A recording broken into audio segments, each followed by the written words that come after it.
Hello guys, এখানে দেখুন উচ্ছে ভাজা বসিয়েছি। এটা এই যে এখানে কাঁচা মুগ ডালের লাউ দিয়ে উচ্ছে দিয়ে করব কাঁচা মুগ ডাল। আর এখানে দেখুন গাইস চাল ভিজিয়ে রেখে দিয়েছি। এখানে লাউ ঘন্ট করব, বক ফুলের বড়া করব।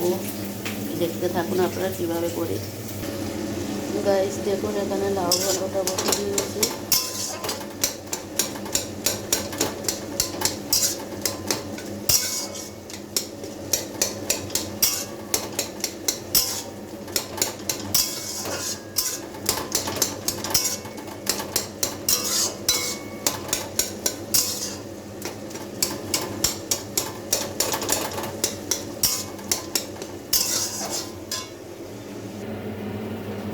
গাইস দেখুন এখানে ডালটা হয়ে গেছে, ডালটা নামিয়ে নিয়েছি। এবারে এখানে এই যে লাল শাকটা বসাবো। আর এই সাইডে গাইস ভাত হচ্ছে।